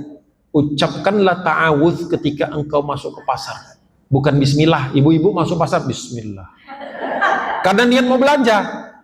Aslinya Rasulullah itu kalau masuk ke dalam apa? Ke dalam pasar itu a'udzubillahi minasyaitonirrajim. Serius. Karena di pasar itulah banyak setan. Buktinya apa? Timbangan dikurangi, harga dimainkan, barang busuk dijual digabung dengan barang baik. Maka kata Nabi ada setan. Bahkan ada setan khusus, saya lupa namanya. Ada setan khusus yang ditugaskan sama iblis untuk mengganggu orang-orang baik di pasar. Bukan berarti gak ada orang baik di pasar, diganggu. Supaya tadi, ya kan, tinggal satu, orang beli kan akhirnya kan, orangnya beli, keluar lagi dari bawah. Tinggal satu, supaya harganya tinggi. Penyakit. Nah, jadi apa yang terjadi? Di pasar itulah orang-orang Yahudi dengan munafik mengatakan, enak ya, kalau kalian mau gak perang tapi dapat bagian, jadilah menantunya Muhammad. Kata mereka begitu. Dulu begitu orang menyerang Nabi SAW. Bayangkan Rasulullah sudah seadil itu, ada celah gimana kita yang kualitasnya begini, makin banyak celah kan? Nah, makanya banyak-banyak ta'awuz kita ya. Gitu. Jadi mendapatkan fadaraballahu Nabi bisamihi min badrin wa ajrihi, bahkan mendapatkan ya haknya penuh dikasih. Dan Rasulullah menjelaskan kepada kaum muslimin yang ikut perang Badar, kenapa saya kasih kepada Utsman, takut jadi apa wasangka gitu ya. Nah, bahwa dia sebenarnya sudah siap berangkat 2 kali, aku yang menyuruh dia untuk tetap tinggal. Jadi kaum muslimin oh nggak masalah, kalau kaum muslimin tahulah apa yang namanya keputusan Nabi pasti benar gitu kan. Tidak ada mereka itu mengerasanin Nabi, itu nggak ada. Nggak ada. Nah ini pelajaran buat kita ibu-ibu. Ya. Terkadang orang baik itu sering dapat fitnah. Maka ketika ada fitnah menimpa orang baik, apalagi kita kenal dengan orang baik itu, ngomong pertamanya apa? Ah, nggak mungkin. Saya tahunya dia orang baik. Ya. Mungkin khilaf, mungkin ini, mungkin itu. Jangan kita itu ada orang baik nih, sudah terkenal kebaikannya. Tiba-tiba ada fitnah, kita bilang, oh pantesan, saya juga ngira begitu. Nah, jangan. Itu adab kepada orang baik, apalagi kita kenal, apalagi itu teman ngaji, misalnya gitu ya.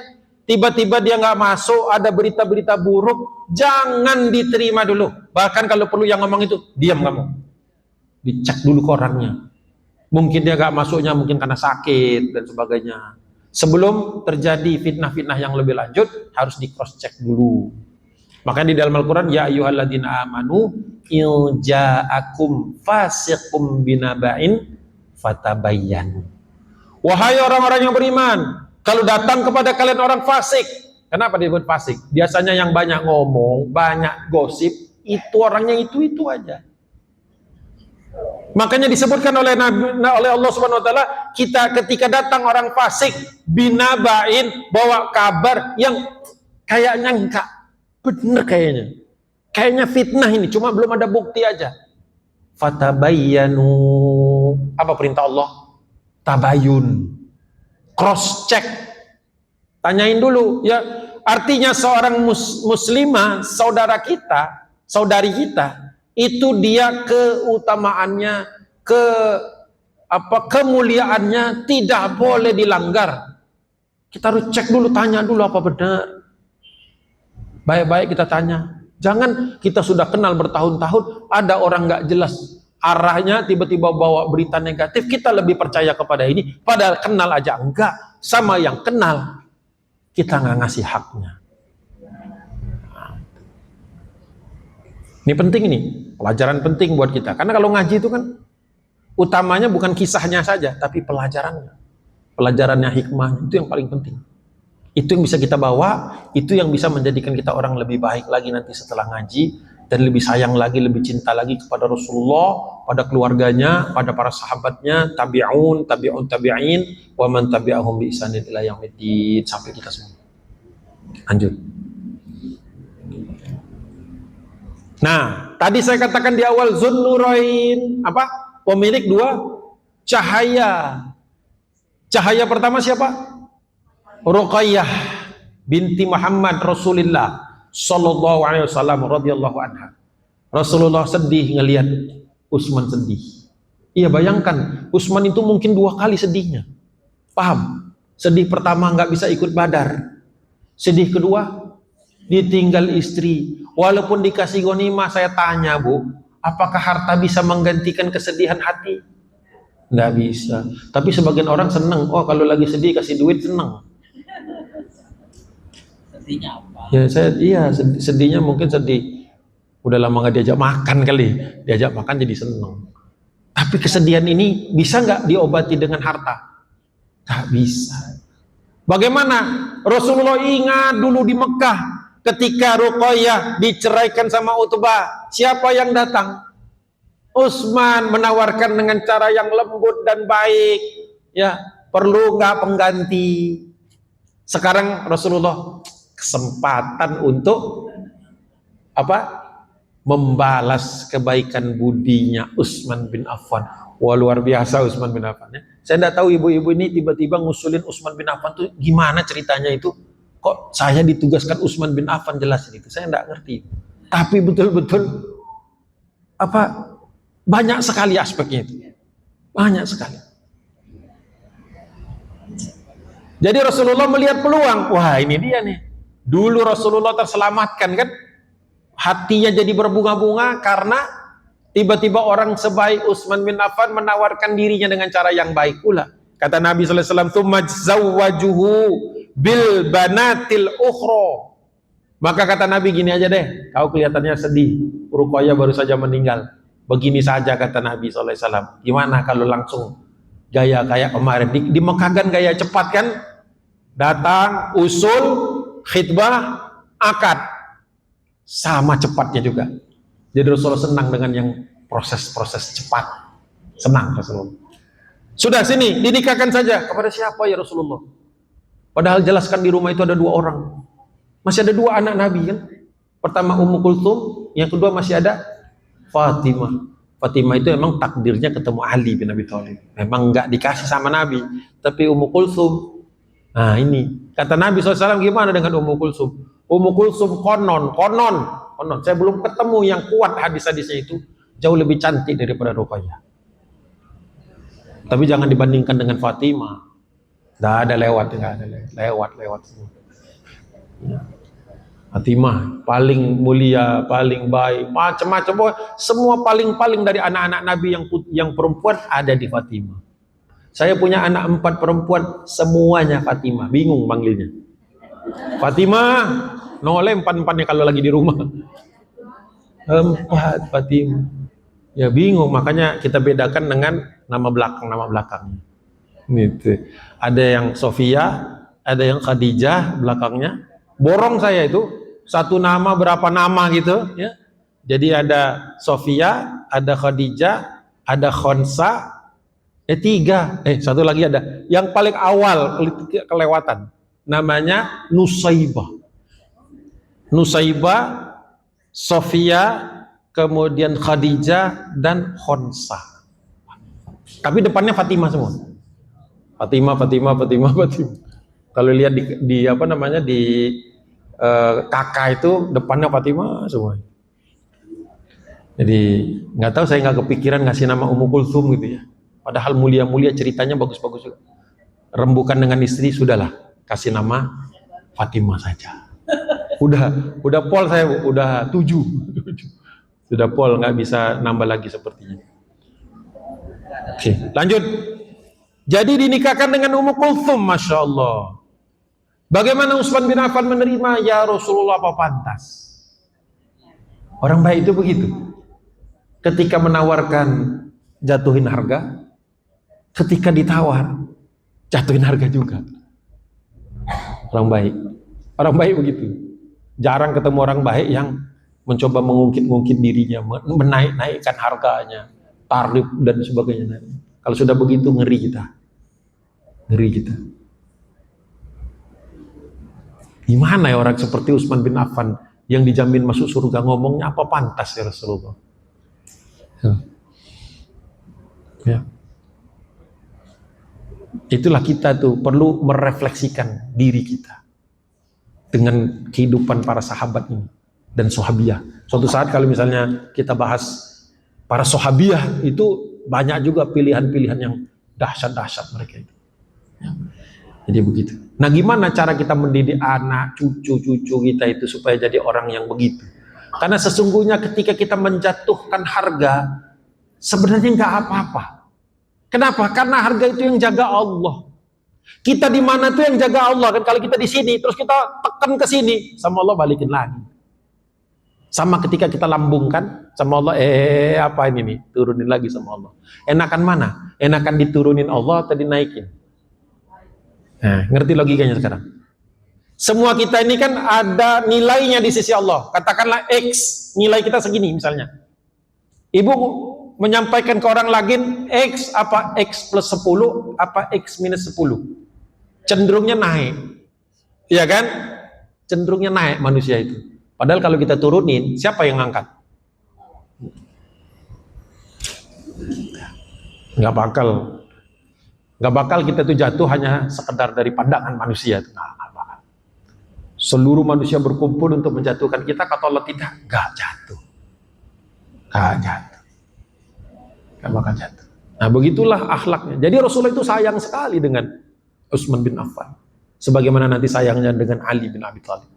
Tapi karena kita lagi nggak bahas Ali, ya kita tidak bahas itu. Lanjut. Nah, jangan lupa bahwa dari Ruqayyah, Rasulullah pernah punya cucu. Namanya Abdullah. Abdullah bin Utsman. Itu anak Ruqayyah. Berarti kan cucu Nabi. Orang kan kalau ditanya cucu Nabi yang mana? Al-Hasan dan Al-Husain. Yang diingat hanya dua itu. Agak kurang, apa istilahnya, kayak kurang adil. Memang Al-Hasan dan Husain tumbuh sampai dewasa sehingga punya anak, punya keturunan. Tapi jangan sampai kita menganggap bahwa Rasulullah cuma punya dua cucu. Salah. Punya cucu yang lain. Dan sama sayangnya Nabi dengan cucu-cucunya ini. Ada anaknya. Ada anak dari Utsman bin Affan, dari Ruqayyah namanya Abdullah, meninggal usia 5 tahun. Meninggal usia 5 tahun.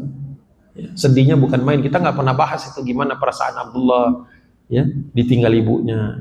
Ya, memang masih banyak yang nggak cukup waktunya. Ini aja udah hampir habis waktunya. Nggak cukup kita waktu untuk membahas seluruh aspeknya. Ini saja saya cuma membahas 2,5 halaman dari kitab Syiar A'lamin Nubala itu. Sedangkan Utsman bin Affan itu 30-an halaman. Baru 2,5-nya saja. Ya saya bilang nggak mungkin juga saya cerita semuanya. Kalau cerita semuanya itu saya kayak baca aja. Nggak usah ada penjelasan, nggak ada pendalaman. Kan kita maunya kan pendalaman supaya dapat hikmahnya kan. Kalau cuman atas-atasnya saja, permukaannya saja, ibu-ibu download aja dari internet. Banyak itu. Cuma ngerti nggak? Itu yang masalah itu. Ngerti nggak? Ya kalau cuman judul-judulnya saja banyak. Bukunya banyak. Buku Utsman bin Affan ditulis oleh Dr. Ali Muhammad As-Sallabi, rujukan saya yang paling favorit. Itu bukunya hampir 700 halaman. Itu lengkap dari lahirnya sampai meninggalnya semua. Tapi tidak mungkin, seumur hidup kita bahas itu juga pasti kurang waktu kita. Nah, jadi kita ambil yang pokok-pokok saja. Rawa anhu banuhu, dan banyak anaknya. Dari Ummu Kulthum ada Aban, cucu Nabi. Sa'id, cucu Nabi. Amru, cucu Nabi. Nah, Ya kan? Jadi banyak cucu Nabi itu, bukan cuma dua, banyak. Jadi Rasulullah itu seorang ayah sekaligus seorang kakek. Rame, walaupun Rasulullah tahu akan banyak di antara cucu-cucu ini meninggal cepat. Karena kalau hidup sampai panjang-panjang bisa jadi nabi juga. Gitu. Jadi ya gimana? Ibu-ibu kan pasti kalau punya cucu kan senang bisa sampai lama ketemunya kan. Kalau nabi nggak bisa lama-lama. Nah, itu berarti kesedihan yang sudah dipendam. Nah, jadi jangan terlalu sedih dengan kehidupan kita. Nggak ada apa-apanya dengan kesedihan Nabi. Nggak ada apa-apanya. Jadi ketika kita sedih ingat Rasul, maka terobati sedih kita. Kenapa? Rasul aja tegar kok bahwa Rasulullah tahu bahwa anak-anaknya akan meninggal cepat, cucu-cucunya akan meninggal cepat kecuali beberapa orang saja. Itu sudah ada, sudah informatif. Nah, hebatnya di dalam ini adalah bahwa Utsman bin Affan di tengah hebatnya kehidupannya dan sebagainya, dia masih sempat mendidik anak-anaknya untuk meriwayatkan hadis. Jadi ilmuwan mereka, bisa menyampaikan tentang kehidupan. Bagaimana dulu ayahnya, bagaimana ayahnya dengan kakeknya, dengan Rasulullah dan seterusnya. Luar biasa. Nah, sebagai penutup, kesetiaan Utsman bin Affan kepada dakwah Nabi. Disebutkan bahwa beliau adalah ahadus sabiqinal awwalin. Salah satu di antara as-sabiqunal awwalun. Salah satu di antara 30 orang yang pertama kali masuk Islam. Bahkan disebut 10 orang pertama yang masuk Islam. Berarti beliau ini sudah masuk Islam sebelum ramai orang. Orang-orang yang seperti ini disebut pionir dalam Islam, as-sabiqun, orang yang terdahulu, yang paling awal. Kalau paling awal itu kan berarti masuk Islamnya itu bukan karena rame. Kalau kita kadang-kadang kan kalau rame baru datang. Waktu masih sedikit nggak datang. Pengajian juga begitu kan, waktu masih sedikit susah banget kan, begitu udah rame gampang banget orang datang. Masya Allah. Nah ini kalah kita semangatnya dengan para as-sabiqunal awwalun. Mereka ketika masuk Islam nggak berpikir, wah nanti saya jadi apa? Enggak, nanti saya ngasih apa? Jadi mentalnya mental kontribusi.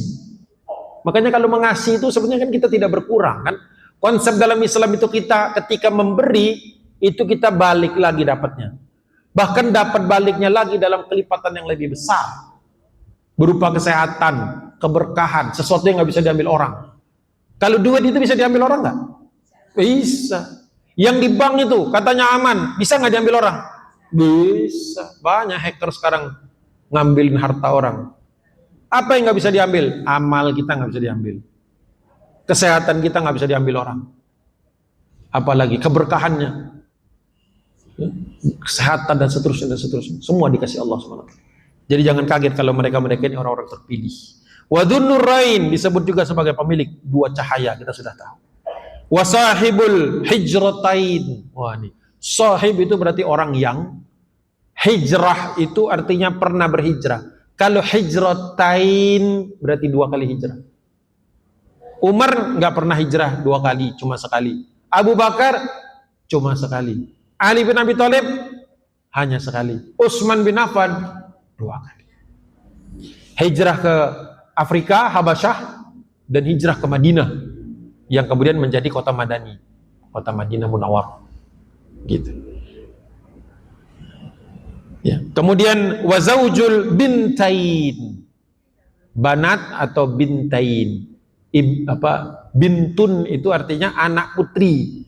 Kalau bintain berarti 2 anak putrinya Nabi Sallallahu Alaihi Wasallam.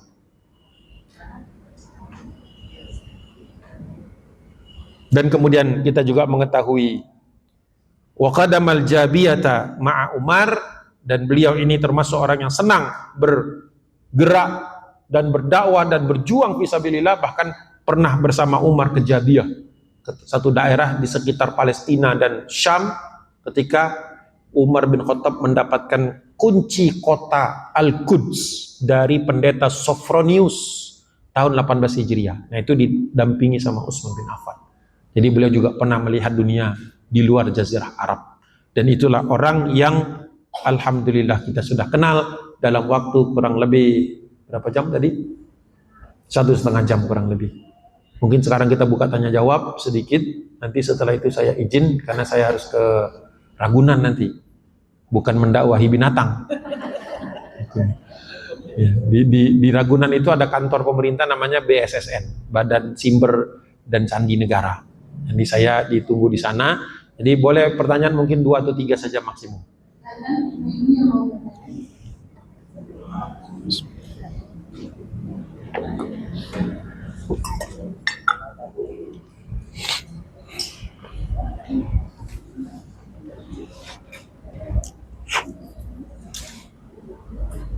Assalamualaikum warahmatullahi wabarakatuh. Waalaikumsalam warahmatullahi. Ya. Nama 64 Nabi itu kan ada 3 ya. 4. Zainab. Zainab urutan nih, Zainab, Ruqayyah, Ummu Kulsum, Fatimah. Ada 4. Ya. Tapi yang masyhur ya, itu adalah Fatimah Zahra. Ya. Sampai kalau kita Maulid itu Ya. dia sama Khadijah dia. Ya. Apakah dia karena dia ikut dalam dakwahnya Nabi, sedangkan yang lain itu sudah meninggal baru mulai dakwahnya Nabi? Apa dia gitu? Apa karena Fatimah Zahra ini adalah karena saya Nabi? Gitu loh. Soalnya kalau apa itu acara apapun yang selalu yang dilakukan adalah Fatimah Zahra. Ya. Waalaikumsalam warahmatullahi wabarakatuh. Ini terkait dengan, saya langsung jawab saja dulu, nanti baru yang soal berikutnya. Jadi begini, bukan berarti kita tidak memuliakan yang lain. Cuma mungkin karena dari Fatimah ini kan ada cucu Al-Hasan dan Husain. Al-Hasan dan Husain ini punya keturunan. Nah, keturunan mereka itu banyak di seluruh dunia. Tapi banyak yang terkonsentrasi di Hadramaut. Hadramaut itu daerah Yaman Selatan. Nah, dari Hadramaut ini banyaklah yang kemudian berdakwah sampai ke Indonesia. Jadi bisa dikatakan yang membuka dakwah pertama-tama daerah Indonesia ini dulu, sebelum ada Indonesia, itu adalah keturunan Al-Hasan dan Al-Husain. Wabil khusus Al-Husain sebenarnya. Sehingga memang akhirnya orang jadi memuliakan garis keturunan ini. Tapi bukan berarti mereka tidak peduli dengan yang lain. Nah, penyebabnya itu satu. Bukan masalah meninggal atau kapan mereka hidup, bukan. Ya, lebih populer saja karena ya tergantung terkait dengan Ali bin Abi Thalib, posisi Ali juga.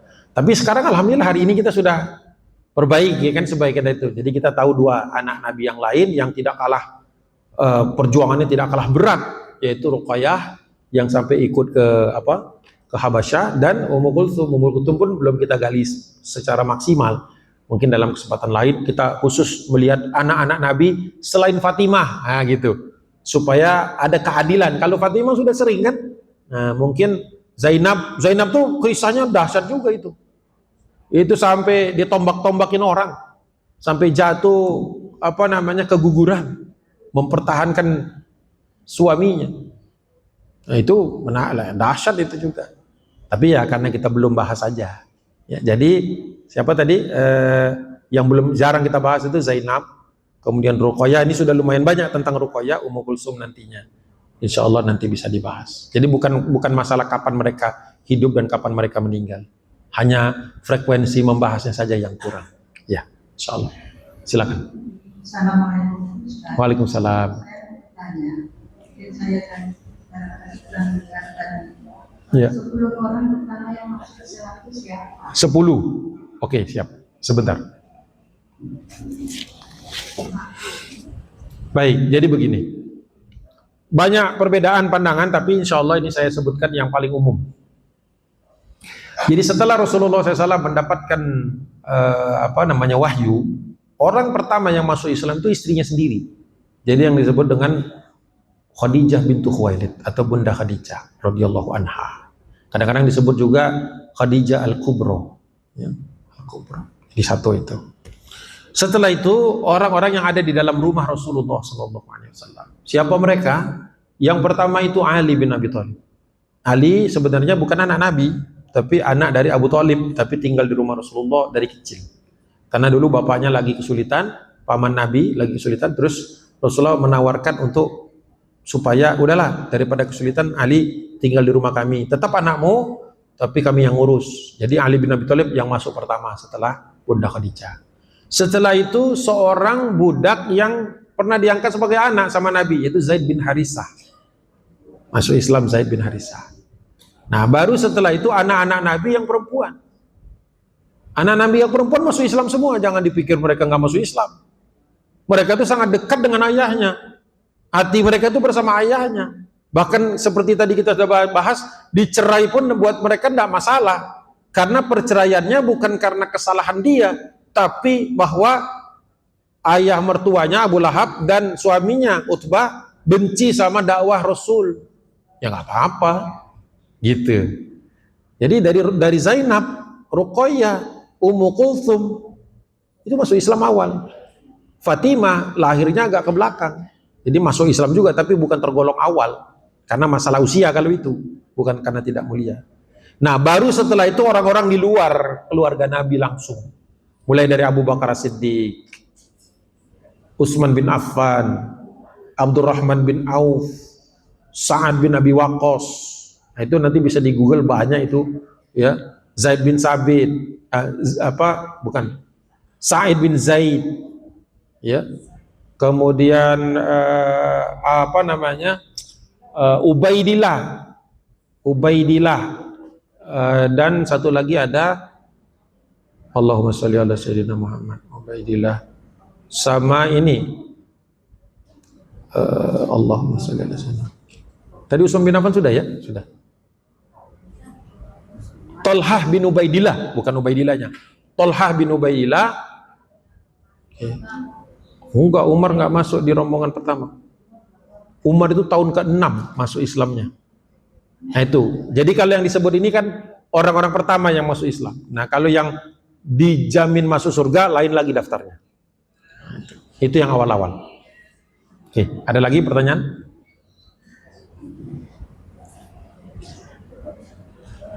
Satu lagi bisa? Boleh? Ada? Ibu-ibu? Nah itu depan, 2. Gak apa-apa kalau ada 2. Ini depan 1.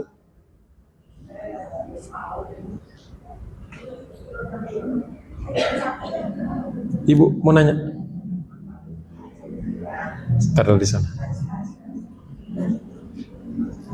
Waalaikumsalam warahmatullahi wabarakatuh. Iya Bu. Waktu Utsman bin Affan menikah dengan Ruqayyah, iya. apakah beliau masih single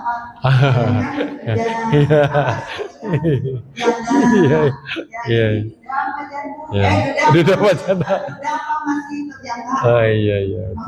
Baik Bu, terima kasih. Iya. Masih bujang, masih muda, masih bujang. Oh iya. Maunya apa? Maunya bujang apa duda? Maunya yang bener gitu.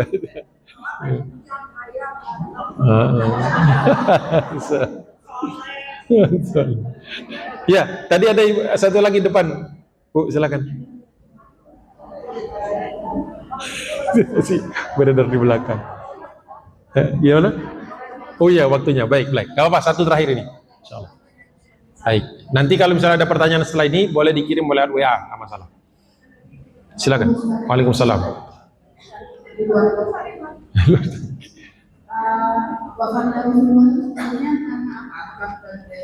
Racun. Iya. Atau sakit yang lain. Iya. Para ulama sepakat bahwa beliau tuh tidak pernah sakit. Jadi sekali-kalinya sakit itu adalah ya menjelang wafat itu. Itu yang kesepakatan para ulama. Bahwasanya beliau diracun ini berbeda. Ulama ikhtilaf. Ada yang mengatakan diracun tapi sembuh. Karena memang pernah diracun di perumahan Yahudi atau di benteng Yahudi waktu negosiasi, diracun tapi sembuh. Hanya sedikit, 1 atau 2 ulama yang mengatakan gara-gara seracun itulah Rasulullah sakit sampai meninggal. Jadi saya berketetapan dengan dari segi jumlah para ulama yang yang lebih paham tentang sejarah, lebih banyak membacanya, beliau sakit bukan karena diracun. Yang diracun itu sudah sembuh, tapi kemudian menjelang meninggal dunia sakit sesuatu yang menjadi penyebab beliau itu meninggal dunia. Ya, tapi kalau meninggal itu kan sudah jelas itu sudah qadarullah. Jadi bukan karena diracun. Insya Allah begitu yang paling sahih, paling aman. Baik, ibu-ibu semuanya, alhamdulillah. Nanti saya katakan tadi kalau ada pertanyaan susulan nggak apa-apa. bisa dikirimkan ke panitia, nanti panitia bisa kirimkan ke WA saya, nanti saya coba jawab mungkin agak sore ya, karena sebentar lagi saya akan di perjalanan. Baik, mungkin dari saya segitu. Sekali lagi mohon maaf kalau ada hal-hal yang kurang berkenan. Billahi taufiq wal hidayah. Allah wallahul muwaffiq ila aqwamit thoriq. Nasrun minallahi wa fathun qarib. Wa basyiril mu'minin. Assalamualaikum warahmatullahi wabarakatuh. Baik. Boleh.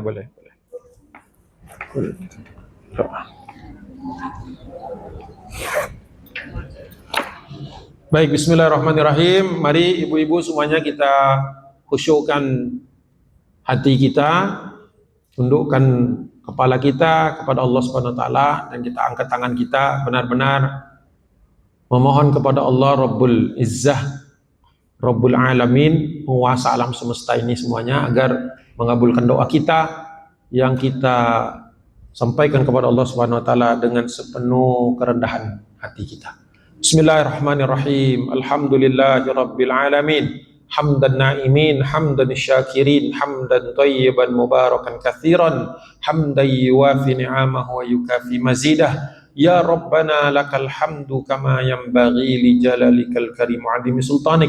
Wassalatu wassalamu ala asrafil anbiya'i wal mursalin wa ala alihi wa ashabihi ajma'in. Allahumma ighfir lil muslimina wal muslimat wal mu'minina wal mu'minat al-ahya'i minhum wal amwat innaka sami'un qaribun mujibu da'wati ya qadi wa yal hajat.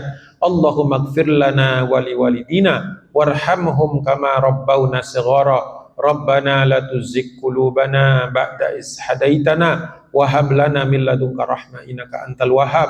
Rabbana zalamna anfusana wa illam taghfir lana wa tarhamna lanakunanna minal khasirin. Rabbana atina fid dunya hasanah wa fil akhirati hasanah wa qina adzabannar. Allahumma ansur ikhwanana al-mujahidin fi Filistin wa Suriah. Allahumma ansur ikhwanana al-mujahidin fi kulli makan wa fi kulli zaman. Rabbana hab lana min azwajina wa dhurriyyatina qurrata a'yun waj'alna lil muttaqina imama. Da'wahum fiha subhanakallahumma wa tahiyyatuhum fiha salam. Wa akhiru da'wana 'anil hamdulillahi rabbil alamin. Assalamualaikum warahmatullahi wabarakatuh.